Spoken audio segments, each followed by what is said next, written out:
Welcome back to our Embedded TechCast. In our last episode, we explored the transformation of embedded software and the role of open source solutions. Today, we'll dive deeper into safety, security, and mixed criticality aspects of modern embedded systems. As industries from avionics to industrial automation connect more devices, security threats are rising.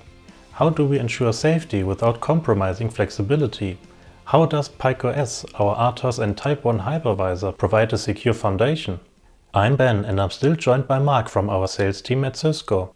So Mark, since you have been with us, you've had many conversations with customers about PikeOS.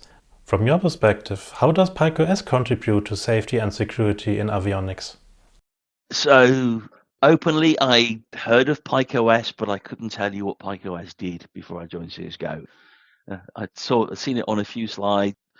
Coming to Cisco and seeing what PikeOS did and learning about PikeOS, my eyes were opened. And ironically, if I go back to my Windows embedded days, conversation was whatever you want, it's in Windows, just use what you need, but your platform is supported. With Cisco and with certification and with PikeOS, actually, you don't want everything to be supported. And that's counterintuitive compared to my old world. Actually, what you want is only the bits that you need being supported in the operating system. And that's one of the things that PikeOS enables. If the driver doesn't exist for USB, you can't use it. It's just a port that nobody's using.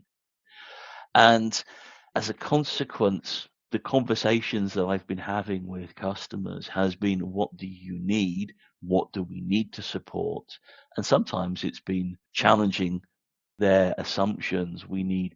but do you? Which is, yet again, it's a fascinating conversation to have at any point in time.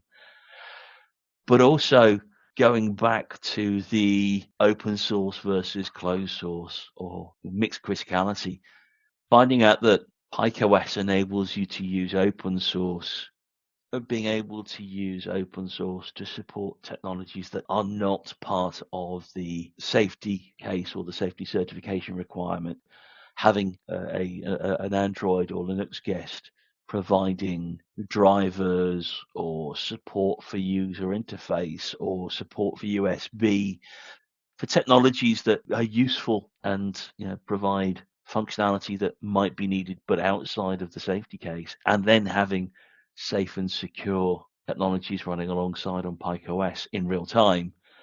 That's also a really interesting conversation to be able to have out there.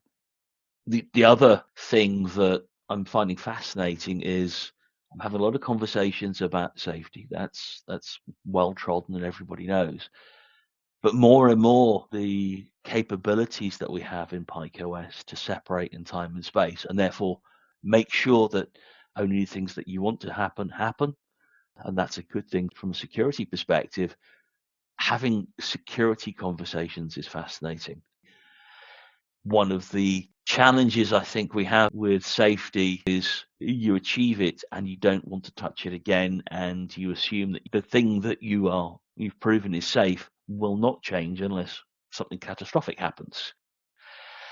With security, potential security threats are being identified in real time all the time, and you almost need to monitor the system that you have built and make sure that, number one, those security challenges aren't going to affect the system you have. It helps if the technology is not there. If a particular attack is for USB and we don't have USB enabled, then it doesn't or shouldn't really matter to us. But you need to know that that is the case. And then if it does impact us, you need to respond in a rapid fashion. So having conversations about security in a world that previously knew how to do safety and is still trying to work out how to manage security, and for us, how we deliver that security, confidence in the context of a wider project is fascinating. And actually, I'm still talking to people about what the answer to that question is.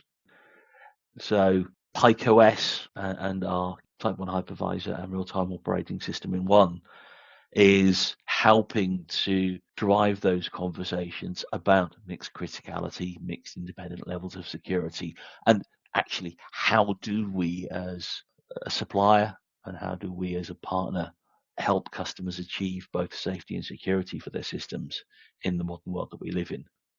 And going back to original conversation, I've been in the industry for 30 years. 30 years ago, we didn't connect things up. We still got data off things, but we went out and took the data off using a cable, or we took out a compact flash card. We went to the thing, got the data and did something offline. Now, as we're connecting things more and that expectation of connectivity is there, we're learning that we need to manage that connectivity, or we need to accommodate that connectivity in different ways. It's both a boon, it helps us because we can see what's going on in real time, but as a consequence, we have real time threats. So how do we manage and how do we use and how do we consume and make that connectivity safe in the modern world is yet again an interesting conversation and an interesting challenge. Right, security threats are evolving rapidly. What would be a nice real-world connectivity use case in avionics?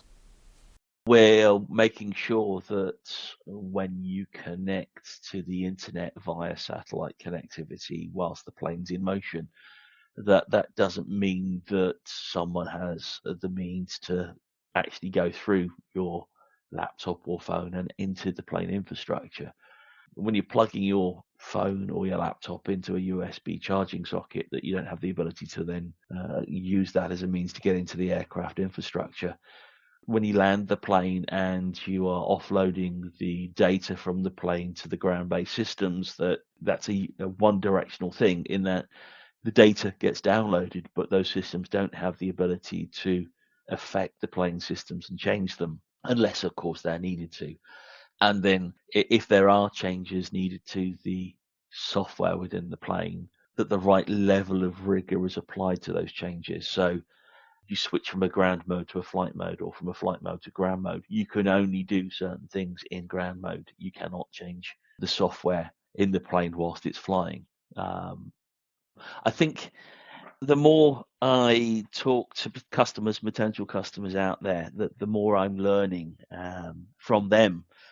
I'm having the conversations and learning how we fit and where we fit and how we can help customers solve problems with every conversation we have. Actually, because we are applying the right levels of due diligence and making sure that as an industry we do the right things, people are safer. So ensuring strict separation between flight critical systems and passenger networks is key. But that's not only an avionics discussion. We also see industrial IoT is now facing similar security risks and challenges. What would you say? How does the industrial sector compare to the avionics sector in terms of security risks? The world I used to live in, yes, I spent far too many years connecting things to stuff, which effectively is how I describe the world of IoT and Industry 4. Getting more data out of things and doing things with it.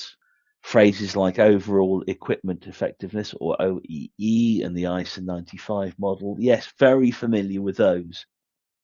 Bizarrely enough, there are some very similar challenges in the industrial and IoT world to the avionics world.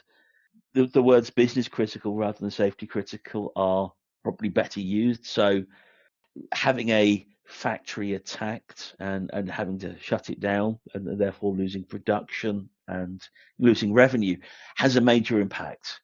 In fact, I know of one factory that was looking to upgrade, having had technology in it that was 20 years old or more and not under support contracts. It was hacked. Salaries were paid to Russian bank accounts, and all of the industrial computers that were running old versions of Windows on the factory floor were compromised to the point where there was ransomware on every one of them. So the factory just could not work and did not work anymore. So there are challenges that the industrial world faces which are similar to those in the avionics world. If you connect something to something, if you provide data in real time on what's going on in a machine by adding some kind of modem or some kind of communications, that can also enable someone to attack or change the functionality on your thing, be it a robot or a data collection machine or a PLC, and you stop making money. So there are business critical use cases out there, and our ability to separate things and in time and space and make them secure or add to the security. I say make them secure. It's a bit of a strong statement, but add to the security of that interconnectivity is incredibly strong, especially since I think the IoT world will put its hand up and say it's been guilty of putting sensors on things and connecting things to the internet without really focusing on the consequence from a security perspective. In the industrial world, there's been a heavy dependency on air gapping and not connecting things. My thing is not connected to anything else, therefore it is safe. And that's a pretty true statement. To get into a factory and have the right tools to be able to change a particular machine on a factory floor takes a whole bunch of skill set, a whole bunch of thought, and quite frankly, it's very, very difficult and time consuming to do if it's not connected to the internet in any shape or form. As soon as it's connected to the internet, you have a different challenge. And what I saw in my previous world was that things were being connected, but they were being connected within the factory floor, and there weren't very many outlets to the outside world. We weren't sending data to cloud directly. We were sending data to servers that were still sat in the factory floor. But as more and more things are being connected to cloud, both in the factory, but also in the wider space, critical infrastructure, train monitoring, solar panels, water pumping, sewage treatment, all of the critical infrastructure that makes our day-to-day world what it is now being monitored remotely and connected to the internet, and data is being sent up to the cloud. As more of that's happening, security is becoming a bigger and bigger requirement. And bizarrely, a lot of stuff's been connected up without being made secure, and now we need to put things between the things that are connected and the internet to make it secure. So we need to apply a level of rigor now that we've worked out that actually connecting things up and bringing data back provides a huge amount of value. We need to make sure that we can continue to get that data without breaking the infrastructure that we're getting the data from. So, yeah, the Edge Gateway technology the Edge Gateway platform that we've been working on in the background, and the ability to orchestrate and ensure that only the right things happen at Edge, and applying a level of both security and manageability to that platform is going to be an interesting conversation. It's different from aerospace and defense, but I think our value proposition is no smaller. It's just different. There are more factories, there are more PLCs, there are more robots than there are planes. But those things still need to be connected, updated, revised, changed, managed in a safe and secure way. Since you have mentioned edge gateways, can you elaborate on their role in securing industrial automation? I think that world is very, very aware of the threats. And from my history in the industrial space, or working with people that were doing Industry 4 projects, there was a huge reticence to connect and send data to cloud, whoever cloud or wherever that may be, because there was a real security challenge. When factories are working, everybody's happy. We want to make sure those factories still continue doing what they're doing.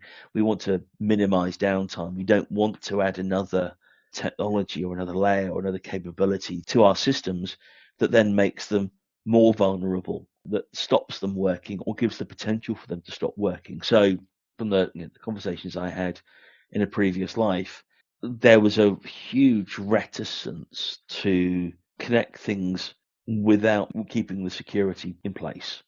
So I think the message of keep it secure is definitely out there. People understand that we can't just connect something to it or add something to it and not be concerned about what the consequences are.